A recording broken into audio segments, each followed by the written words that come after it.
Alrighty, hey everybody, Spydeco64 here, and we're going to, of course, continue these next-gen, of course, race win diecast reviews, and we are finally here to, of course, have a look at a Gold Series version instead of a winner circle here today.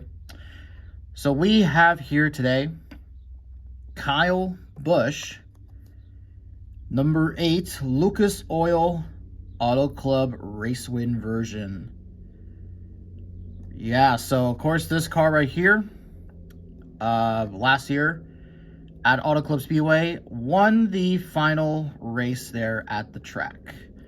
And of course, you know, it's a pretty sad deal, of course, especially for me. As, you know, I mean, if you really want to talk about my hometown track, that really was my hometown track. It was just, you know, not that far of a drive, you know, just an hour down the street, and then you're right there, in Fontana, California. Actually, I don't think I've ever taken a look at the box. I don't ever think I've shown these boxes, but here you go. It's not really much to mention. It's just a black box. You see Kyle Busch there. Then, of course, the 75th anniversary logo, and then there's really not much else to mention there. So let's just take a closer look at the car itself. And again, this paint scheme right here, this was the only way you can get it in the diecast line last year. However, though, if you really from afar, it doesn't really look all that, you know, dirty and whatnot, have you. It really doesn't. And really, you really have to get deep in there to see the race marks and all that sort of stuff. So that, of course, is something that we will go over here today. But man, though, what a really nice looking diecast, and a nice looking car in general. And also, this is our first look at a Kyle Busch diecast, of course, beginning a new era with Richard Childress Racing. And let's just say that this era started off so well, and then now, well, pretty much all of RCR's cars are running like dog shit. Well, we expected that from Austin Dillon, because I mean, he really is just hogging up a seat. Yeah, I mean, a lot of people are gonna say, oh, stop, you know, talking shit on Austin Dillon. He kind of deserves it, since, you know, because Kyle Busch has proven that you can be competitive in a Richard Childress Racing car. Hell, even Ryan Newman did that when he was at Richard Childress Racing. But yeah, though, but we're not here to talk about that. But anyways, though, looking at the car itself here, again, you know, for a really basic looking paint scheme, and it is a really basic paint scheme, it's just all blue. And what's kind of funny is that it looks like, I don't know, like, it does kind of look like a HendrickCars.com scheme. Like, it really, really does. I think that they use a different shade of blue for the Lucas and the Hendrick car scheme. But if you really, I mean, come on though. If you take off the Lucas markings and then you just add the Hendrick, it would just work so perfectly. But again, though, I really like the way this car came out. I really do. And it actually did ran this scheme this last weekend at Martinsville. And of course, they actually did give him a fire suit that day, an actual Lucas Oil fire suit, because he always just had a Chevy uniform. And really not much else. But let's go ahead and take a closer look at the sponsors and stuff and like that. So, of course, as you can see, we have Chevy and Busch right there. Now, I'm not so sure, and I'm pretty sure that this is, I think that this was really when Lionel were not adding the windshield detail. So I don't really know if this is accurate. I'm pretty sure that the Authentics version, you know, has the race wind, has the details and all that sort of stuff, because I'm pretty sure the windshield would be dirty. But I can't really see it though. But there you go. I do like the way that the banner came out. It looks really, really nice. So anyways, you have just Lucas on the front. Of course, you can see the roof vents, or the hood vents. Then you got the Chevy Camaro front nose, number 8, RCR, and then you got Goodyear, NASCAR, Got the 70th anniversary logo. You got these gunmetal gray rims.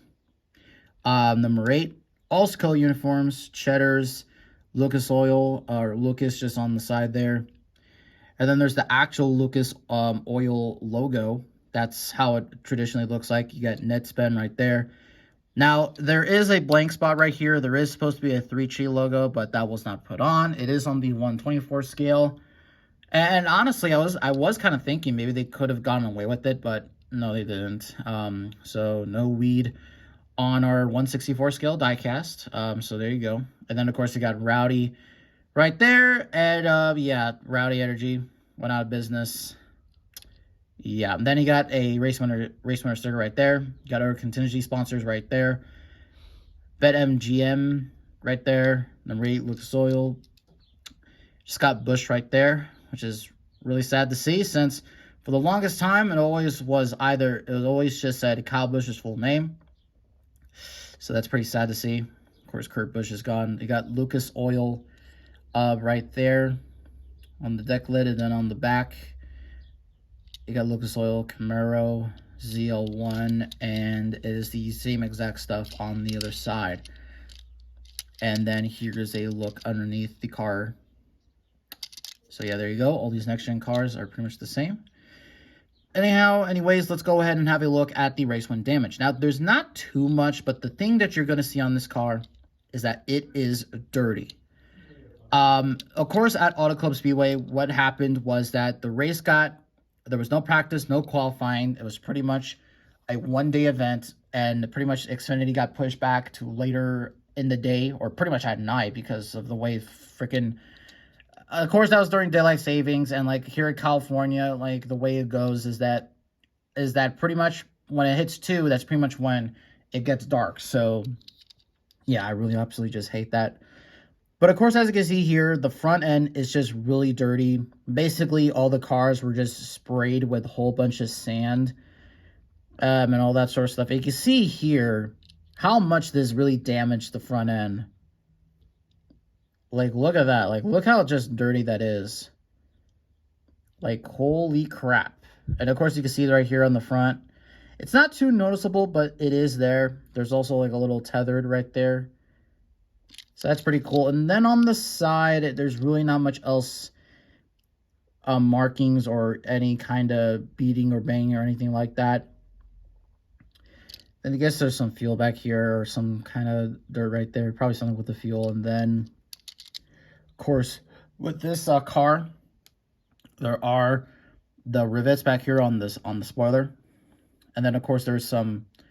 Looks like it makes some contact right there. Or someone hit him in the back, gave him a pushing in the ass, and then of course here's some damage right here on the wheel well, and then of course as you can see, yeah, the front end is just really the one that's really dirty. But what you can do here is that if you really want to, you could really use this as a... Again, similar to the Martin Truex Jr., this could really work easily as a car in your diecast stop motion. Like, if I was using, like, honestly, I would probably use this car in the Spyder Cup Series if I still continue that whole thing. But, yeah, though. So, of course, this isn't the only race win version Kyle Busch has this year. They also did made his McLaren Grills car. And, of course, his, that was the Talladega win. And then they also made the 3-tree one from St. Louis. And all that sort of stuff. So yeah, overall a really great release from Lionel and racing and stuff. So I do have the Ricky Stenhouse Jr. coming. That review should probably be out by Saturday, depending on how things go. And now, of course, you can get this in the Winner's Circle line. But honestly, though, I mean, it kind of depends. If you want the base and the race winning stat card, go ahead. But I mean, if you just really want the diecast and don't really care about that, you could go ahead and do it either way. I only did just because I didn't want to go out. I didn't want to really wait to buy the Truex and Byron. Besides, they were there at the store, so I just thought, screw it, I'll just get it. So thank you guys so much for watching. And if you like this, go ahead and give it a like. And with that really being said, I will see all of you in the next video.